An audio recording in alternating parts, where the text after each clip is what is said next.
Hello అందరికీ welcome to my channel the Seattle diaries.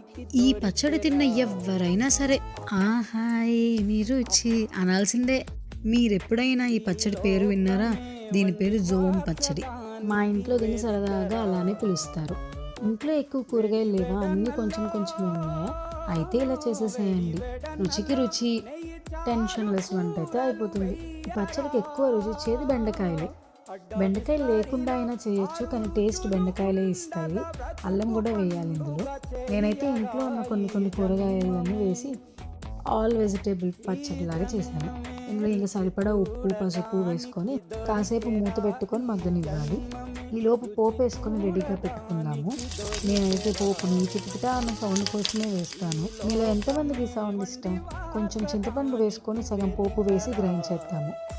రుచికరమైన జోమ్ పచ్చడి ready. Please like, share and subscribe.